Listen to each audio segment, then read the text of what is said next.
ನನ್ನ ಪುಟ್ಟ ಮಿನಿ ಬ್ಲಾಗ್ಗೆ ಸ್ವಾಗತ. ಎಲ್ಲರೂ ಹೇಗಿದ್ದೀರಾ? ಐ ಹೋಪ್ ಎಲ್ಲರೂ ಚೆನ್ನಾಗಿದ್ದೀರಾ ಅನ್ಕೊಂಡಿದ್ದೀನಿ. ಸೊ ನಾನು 3-4 ದಿನ ತುಂಬಾ ಬ್ಯುಸಿಯಾಗಿದ್ದೆ. ಯಾಕೆ ಅಂತ ನಿಮಗೆ ವೀಡಿಯೋಸ್ಗಳು ನೋಡ್ತಾ ನೋಡ್ತಾ ಮುಂದೆ ಗೊತ್ತಾಗುತ್ತೆ. ಸೊ ಇವತ್ತು ಆಲ್ಮೋಸ್ಟ್ ನಾನು 4:30 5 o'clock ಅಷ್ಟರಲ್ಲೇ ಪೂಜೆ ಎಲ್ಲ ಮುಗಿಸ್ಕೊಂಡು ಮನೆಯಲ್ಲಿ ಎಲ್ಲ ಕೆಲಸ ಮಾಡ್ಕೊಂಡಿದ್ದೆ. ಸೊ ನಮಗೆ ಮೂರು ದಿನ ಯಾವುದೇ ಥರ ಅಡುಗೆ ಊಟ ನಾಷ್ಟ ಏನು ಚಿಂತೆ ಇರಲಿಲ್ಲ. ಊರಲ್ಲಿ ಎಲ್ಲ ಅರೇಂಜ್ಮೆಂಟ್ಸ್ ಇತ್ತು. ಮೊದಲನೇ ದಿನ ಗಣಪತಿ ಪೂಜೆ ಇಟ್ಕೊಂಡಿದ್ರು. ನಾವು ಹೋಗಿ ಗಣಪತಿ ಪೂಜೆ ಎಲ್ಲ ಮುಗಿಸ್ಕೊಂಡು ಬಂದ್ವಿ.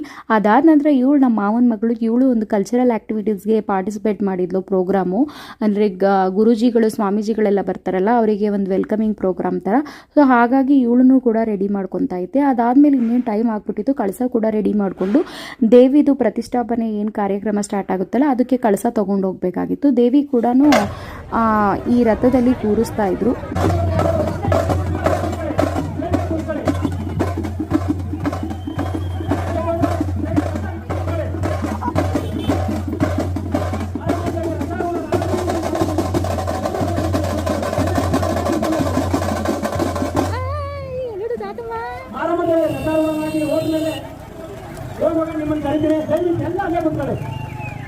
ಏನು ಕ್ಲಾಪ್ಸ್ ಮಾಡ್ತೀಯಾ?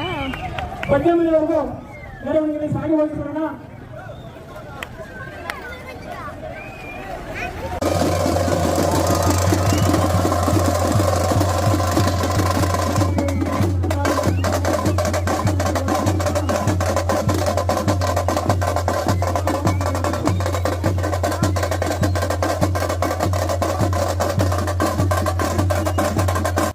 ಸೊ ಇಂಥ ಒಂದು ಕಾರ್ಯಕ್ರಮದಲ್ಲಿ ನಾವು ಭಾಗಿಯಾಗಿರೋದು ನಾವೇ ಪುಣ್ಯವಂತರು ಅಂತ ಹೇಳ್ಬೋದು. ಸೊ ನಮ್ಮೂರಲ್ಲಿ ನಾವು ಈ ಊರಲ್ಲಿ ಹುಟ್ಟಿ ಬೆಳೆದಿರೋಕ್ಕೆ ನಾನು ತುಂಬ ಹೆಮ್ಮೆ ಪಡ್ತೀನಿ. ಯಾಕೆಂದರೆ ಇಲ್ಲಿನ ಕಾರ್ಯಕ್ರಮಗಳು ಅಷ್ಟು ಅದ್ಧೂರಿಯಾಗಿ ನಡೆಯುತ್ತೆ. ಸೊ ಅದಾದಮೇಲೆ ಊಟ ಎಲ್ಲ ಮುಗಿಸ್ಕೊಂಡು ಇನ್ನೇನು ಸಂಜೆ ಕೂಡ ಪ್ರೋಗ್ರಾಮ್ ಸ್ಟಾರ್ಟ್ ಆಯಿತು. ಶೋಭಾ ಕರಂದ್ಲಾಜೆಯವರು ಬಂದಿದ್ದರು. ನಾನು ಅವ್ರನ್ನ ಮೀಟ್ ಮಾಡಬೇಕು ಅಂತ ತುಂಬ ಅಂದ್ಕೊಂಡಿದ್ದೆ. ಇವ್ರು ಗ್ರಾಮ ವಾಸ್ತವ್ಯ ಮಾಡಿದಾಗೆಲ್ಲ ಒಂದು ಫೋಟೋ ತೊಗೋಬೇಕು ಅಂತ. ಸೊ ನಮ್ಮ ಮಾಮ ಈ ಸಲ ಫೋಟೋ ಹತ್ರದಿಂದ ತಕ್ಕೊಟ್ರು. ತುಂಬ ಖುಷಿಯಾಯಿತು. ಅದಾದಮೇಲೆ ನಮ್ಮ ತಂಗಿಯವರು ಫಸ್ಟ್ ಡೇ ಯಾರೂ ಬಂದಿರಲಿಲ್ಲ. ನಮ್ಮ ಆಂಟಿ ಮಾತ್ರ ಬಂದಿದ್ದರು. ನಾನು ಆಂಟಿ ಸಂಜೆ ಎಲ್ಲ ಹೋಮ ಎಲ್ಲ ಇತ್ತಲ್ವ, ಅಲ್ಲಿ ಹೋಗಿ ಫೋಟೋಸ್ ಎಲ್ಲ ತೊಗೊಂಡು ಹೋಮ ಎಲ್ಲ ಕೇಳಿಕೊಂಡು ಹಾಗೆ ಭಜನೆ ಎಲ್ಲ ಇತ್ತು. ಎಲ್ಲ ಮುಗಿಸ್ಕೊಂಡು ಎಲ್ಲರೂ ಒಟ್ಟಿಗೆ ಸೇರಿ ಒಂದು ಒಳ್ಳೆ ಕ್ವಾಲಿಟಿ ಟೈಮ್ ಸ್ಪೆಂಡ್ ಮಾಡಿದೆ ಅಂತ ಹೇಳ್ಬೋದು. ಹಾಗೆ ನೆಕ್ಸ್ಟು ಪ್ರತಿಷ್ಠಾಪನೆ ಆದಮೇಲೆ ಹೇಗಿದೆ ಅಂತ ಮುಂದಿನ ಭಾಗದಲ್ಲಿ ತಿಳಿಸ್ತೀನಿ. Thank you.